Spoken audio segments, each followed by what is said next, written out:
আলাইকুম ইমাম সাহেব। ওয়ালাইকুম আসসালাম রহমতুল্লাহ। বসো ফকির মিয়া।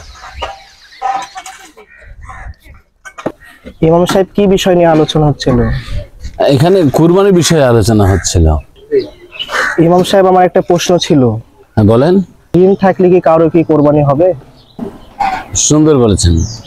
আসলে ঋণের বিষয়টা আমরা খুব অবহেলার চোখে দেখি।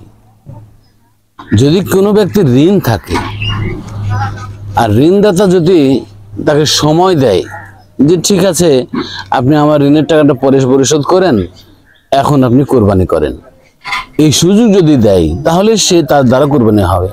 আর যদি সে সুযোগ না দেয় তাহলে তার ঋণের টাকা আগে পরিশোধ করতে হবে, তারপরে কোরবানি দিতে হবে। ইমাম সাহেব, আমার আরেকটা প্রশ্ন ছিল। বলেন। আচ্ছা, সুদের টাকা কি দিয়ে কি কোরবানি হবে? সুন্দর প্রশ্ন। সুদের টাকাতে কোরবানি হবে কিনা এটা আমরা আসলে অনেকে জানি, অনেকে জানি না।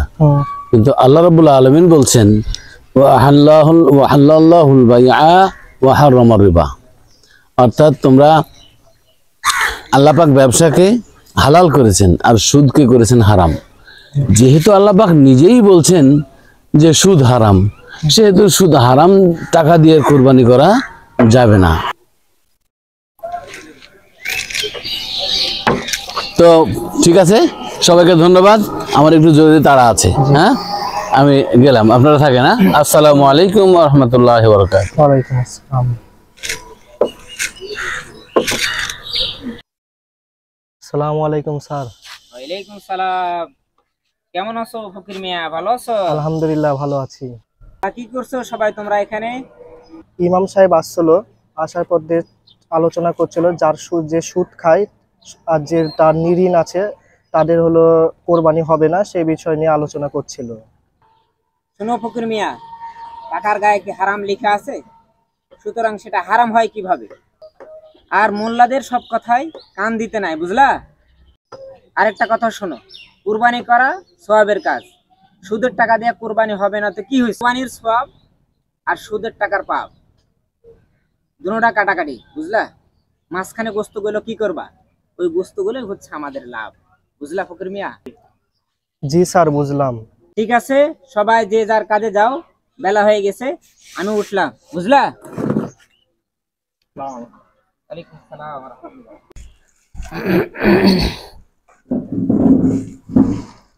আসলে জি বস, আসলাম। মাস তো শেষ, কাজের হিসাব নিকাশ করে টাকা পয়সা কত কি থাকলো?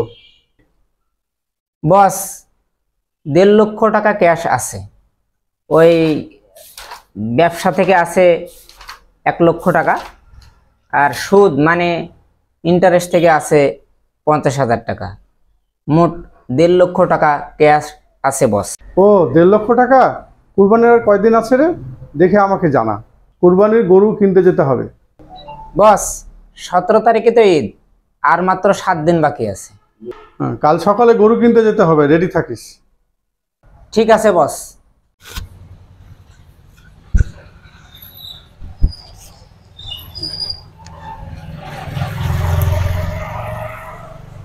ভাই, একটা ব্যথার ওষুধ দেন তো।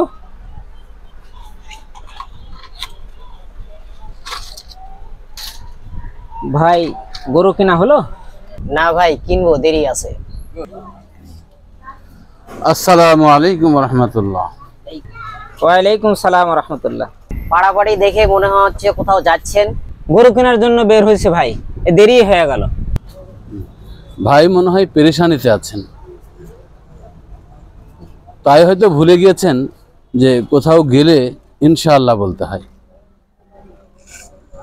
আর ইনশাআল্লাহ বললে আল্লাহ সেই কাজে বরকত দেন, বিপদ আপদ দূর করে দেন। দিলেন তো মাথাটা গরম করে। আপনার কোনো কাণ্ড জ্ঞান নাই না? এই নামাজ পড়ানো আর আজান দেওয়া ছাড়া আর কোনো কাজ আছে আপনার? আমার নিজের কাছে টাকার ব্যাগ, টাকা আছে এখানে, এই যে চাপে ধরে আছি, সেখানে ইনশাল্লাহ বলার কি আছে? হ্যাঁ, আমরা কি নামাজ রোজা করি না, ধর্মকর্ম করি না, খালি জ্ঞান দেয়। ওই রংবাদ, চল, দেরি হয়ে গেল। কিরে, তোরা কই আছিস? আমি বাজারের মাথায় খাড়াইছি, ওখানে আয়। জি বস, আমরা বাজারের কাছাকাছি। ওই রংবাজ, তাড়াতাড়ি চল। স্যার বাজারের মাথায় দাঁড়ায় আছে। সালাম বস। এই তো সময় জ্ঞান, সব ভালো ভালো গরু মানুষ কিনে নিয়ে চলে গেল। ইমাম সাহেবের জ্ঞানের ক্লাস করতে গিয়ে দেরি হয়ে গেছে বস। কি যে বাড়াবাড়ি করতেছে না বস। ওই সুদের টাকায় কুরবানি হবে না, ওই ঋণ থাকলে কুরবানি হবে না, ওই ভালো ভালো কাজে ইনশাল্লাহ বলতে হবে, এ কঠিন বাড়াবাড়ি করতেছে বস। হাটে আসছিস, মুখটা বন্ধ কর। কোন দিকে ভালো গরু আছে দেখ, সেদিকে চল। বস ওই দিকে ভালো করে দেখা যায়।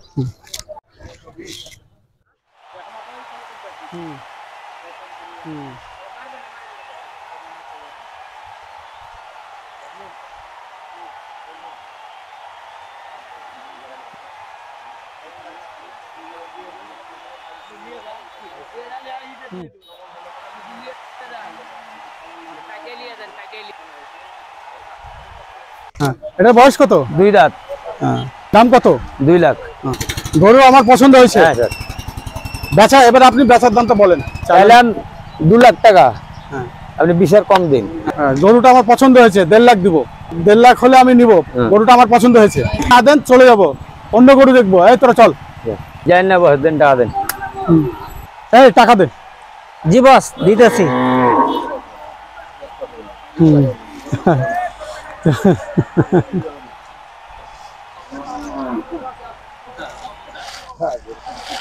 বস টাকা তো ব্যাগে নাই। নাই মানে?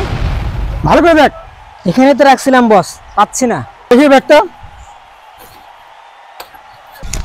আমি পুলিশে দেবো, তুই আমার চোখের সামনে থেকে দূর হয়ে যা।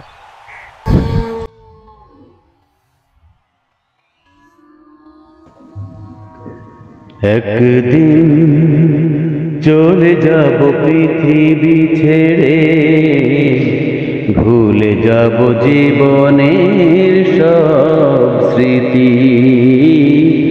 একদিন চলে যাব পৃথিবী ছেড়ে, ভুলে যাব জীবনের সব স্মৃতি। রেখে যাব চাওয়া পাওয়া আছে যত, রেখে যাব চাওয়া পাওয়া আছে যত। থাকবে না পিছুটা কোনো কিছুতে। একদিন চলে যাব পৃথিবী ছেড়ে, ভুলে যাব জীবনের সব